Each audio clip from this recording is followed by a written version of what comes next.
ಹಾಸನ ಜಿಲ್ಲೆಯ ಮಲೆನಾಡು ಭಾಗದಲ್ಲಿ ವರ್ಣಾರ್ಭಟ ಭಾರೀ ಮಳೆಗೆ ರಾಷ್ಟ್ರೀಯ ಹೆದ್ದಾರಿ 75ರ ಬಳಿ ಭೂಕುಸಿತ. ಶಿರಾಡಿ ಘಾಟ್ ರಸ್ತೆಯ ಹಲವೆಡೆ ಭೂಮಿ ಕುಸಿತವಾಗಿದೆ. ಭೂ ಕುಸಿತದ ಹಿನ್ನೆಲೆ ಶಿರಾಡಿ ಘಾಟ್ನಲ್ಲಿ ಸಂಚಾರ ಸ್ಥಗಿತವಾಗಿದೆ. ಸಕಲೇಶಪುರದ ಮಾರನಹಳ್ಳಿ ಬಳಿಯಿಂದ ಹಲವೆಡೆ ಕುಸಿದಿರುವುದು ಗುಡ್ಡ. 2 ಕಾರಿನ ಮೇಲೆ ಬಿದ್ದ ಮಣ್ಣು, ಗುಡ್ಡ ಮತ್ತು ಮರ. ಅದೃಷ್ಟವಶಾತ್ ಯಾವುದೇ ಪ್ರಾಣಾಪಾಯ ಇಲ್ಲ. ಶಿರಾಡಿ ಘಾಟ್ನಲ್ಲಿ ಸಿಲುಕಿ ವಾಹನ ಸವಾರರು ಪರದಾಡಬೇಕಾದಂತಹ ಪರಿಸ್ಥಿತಿ ನಿರ್ಮಾಣ ಆಗಿದೆ.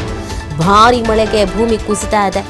ಇದೀಗ ರಸ್ತೆ ಮೇಲೆಲ್ಲ ಗುಡ್ಡ ಕುಸಿತ ಆಗ್ತಿರುವಂತಹ ಹಿನ್ನೆಲೆಯಲ್ಲಿ ಸಂಚಾರ ವ್ಯವಸ್ಥೆಯಲ್ಲಿ ವ್ಯತ್ಯಯ ಆಗ್ತಾ ಇದೆ ನೋಡಿ. ಮತ್ತು ಬಹಳ ಡೇಂಜರಸ್ ಕೂಡ ಆಗಿದ್ದು ಟ್ರಾವೆಲ್ ಮಾಡ್ತಾ ಇರುವಂತ ಸಂದರ್ಭದಲ್ಲಿಗೆ ಈ ತರದ ಭೂಮಿ ಕುಸಿತ, ಗುಡ್ಡ ಕುಸಿತ ಆದಂತ ಸಂದರ್ಭದಲ್ಲಿ ಸಹಜವಾಗಿ ಒಂದು ಭಯ ಅನ್ನೋದಿರುತ್ತೆ. ಜೀವ ಭಯ, ಕೈಯಲ್ಲಿ ಜೀವ ಹಿಡ್ಕೊಂಡು ಅಲ್ಲಿ ಟ್ರಾವೆಲ್ ಮಾಡಬೇಕಾದಂಥ ಪರಿಸ್ಥಿತಿ ಅಲ್ಲಿ ನಿರ್ಮಾಣ ಆಗಿರೋದು. ಭಾರೀ ಮಳೆಯಿಂದ ಈ ಥರ ಸಮಸ್ಯೆ ಆಗಿದೆ. ಶಿರಾಡಿ ಘಾಟ್ ರಸ್ತೆಯ ಹಲವು ಕಡೆಯಲ್ಲಿ ಭೂಮಿ ಕುಸಿತ ಇದೆ. ಮತ್ತು ನೋಡಿ, ನೀವು ಪ್ರತಿ ಮಳೆಗಾಲದಲ್ಲೂ ಈ ಶಿರಾಡಿ ಘಾಟ್ ಒಂದು ಸಮಸ್ಯೆ ಅಂತೂ ಇದ್ದೇ ಇರುತ್ತೆ. ಇದನ್ನು ಬಗೆಹರಿಸೋಕೆ ಸಾಧ್ಯನೇ ಆಗಲ್ವಾ ಅನ್ನೋದೇ ಪ್ರಶ್ನೆ. ಕಳೆದ ಮಳೆಗಾಲದಲ್ಲೂ ಇದೇ ಥರ, ಅದರ ಹಿಂದಿನ ಮಳೆಗಾಲದಲ್ಲೂ ಇದೇ ಥರ, ಈ ಬಾರಿಯೂ ಇದೇ ಥರ. ಶಿರಾಡಿ ಘಾಟ್ ಅಂತ ಬಂದಿದ ತಕ್ಷಣ ಎಲ್ರಿಗೂ ನೆನಪಾಗೋದೆ ಭೂಮಿ ಕುಸಿತ, ಗುಡ್ಡ ಕುಸಿತ, ವಿಪರೀತವಾಗಿ ಮಳೆ ಆಗಿ ರಸ್ತೆ ಎಲ್ಲ ಹಾಳಾಗಿ ಹೋಗೋದು, ಈ ಥರದ್ದೇ ನೆನಪಾಗುತ್ತೆ. ಈ ಬಾರಿಯೂ ಕೂಡ ಅದೇ ಥರದೊಂದು ಸಿಚುವೇಶನ್ ನಿರ್ಮಾಣ ಆಗಿದೆ.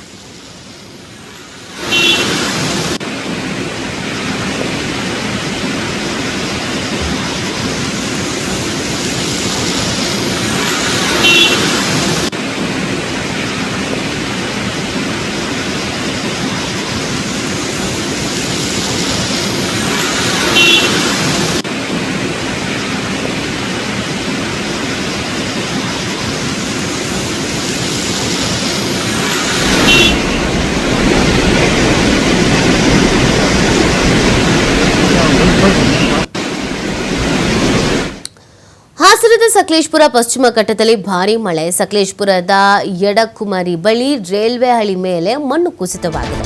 ಭಾರೀ ಮಳೆಯಿಂದ ರೈಲ್ವೆ ಹಳಿ ಮುಚ್ಚಿ ಹೋಗುವಷ್ಟು ಹರಿದ ನೀರು. ಯಡಕುಮರಿ ರೈಲ್ವೆ ಹಳಿ 68/800ರ ಬಳಿ ಗುಡ್ಡ ಕುಸಿತವಾಗ್ಬಿಟ್ಟಿದೆ.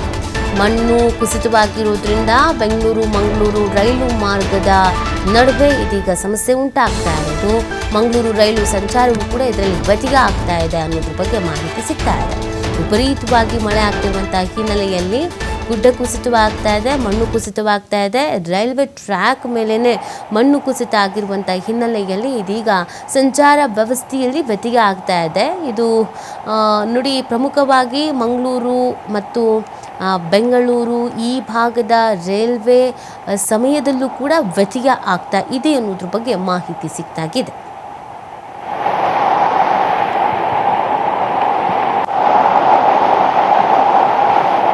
ಈ ಬಗ್ಗೆ ಮತ್ತಷ್ಟು ಮಾಹಿತಿ ನೀಡ್ತಾರೆ ನಮ್ಮ ಪ್ರತಿನಿಧಿ ಪ್ರಕಾಶ್.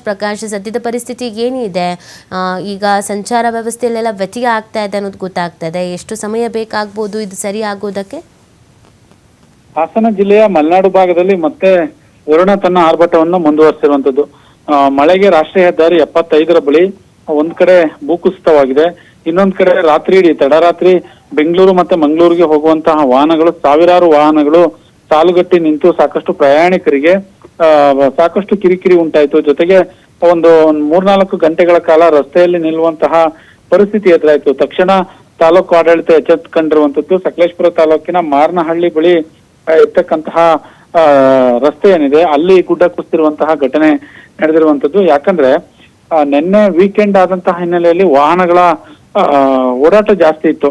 ಹಾಸನದಿಂದ ಮಂಗಳೂರಿಗೆ ಹೋಗುವಂತವ್ರು, ಬೆಂಗಳೂರಿಂದ ಧರ್ಮಸ್ಥಳಕ್ಕೆ ಹೋಗುವಂತವ್ರು, ಈ ರೀತಿಯಾಗಿ ವಾಹನ ಹೆಚ್ಚಾದಂತಹ ಸಂದರ್ಭದಲ್ಲಿ ಸಾಕಷ್ಟು ಪ್ರಯಾಣಿಕರಿಗೆ ತೊಂದರೆ ಕೂಡ ಆಗುವಂತದ್ದು. ಕೆಲವು ಕಡೆ ಚಲಿಸುತ್ತಿದ್ದ ಕಾರಿನ ಮೇಲೆ ಮರ ಬಿದ್ದಿರುವಂತದ್ದು, ಮಣ್ಣು ಕುಸಿತಿರುವಂತಹ ಘಟನೆ ಕೂಡ ನಡೆದಿದೆ. ಅಂದ್ರೆ ಅದೃಷ್ಟವಶಾತ್ ಯಾರಿಗೂ ಕೂಡ ಪ್ರಾಣಾಪಾಯ ಆಗಿಲ್ಲ ಇದುವರೆಗೂ. ಹಾಗಾಗಿ ಅಧಿಕಾರಿಗಳು ಅಲ್ಲಿ ಸ್ಥಳದಲ್ಲಿ ಬೀಡುಬಿಟ್ಟು ಅರಣ್ಯ ಇಲಾಖೆ ಅಧಿಕಾರಿಗಳು, ಸ್ಥಳೀಯ ಪೊಲೀಸ್ ಸಿಬ್ಬಂದಿಗಳು, ಜೊತೆಗೆ ತಾಲೂಕು ಆಡಳಿತದ ಎಲ್ಲ ಸಿಬ್ಬಂದಿಗಳು ಸ್ಥಳಕ್ಕೆ ಭೇಟಿ ನೀಡಿ ತೆರವನ್ನು, ಮಣ್ಣನ್ನು ತೆರವು ಮಾಡುವಂತಹ ಕೆಲಸಕ್ಕೆ ಮುಂದಾಗ್ತಾರೆ. ಈಗ ಸದ್ಯಕ್ಕೆ ರಾತ್ರಿ ಇಡೀ ಬದಲಿ ಮಾರ್ಗ ಮಾಡಿರ್ತಾರೆ.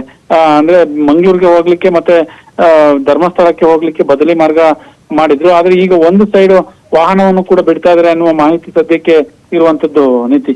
ಓಕೆ, ಥ್ಯಾಂಕ್ ಯು ಪ್ರಕಾಶ್, ತಮ್ಮ ಡೀಟೇಲ್ಸ್ ಹಾಕಿ.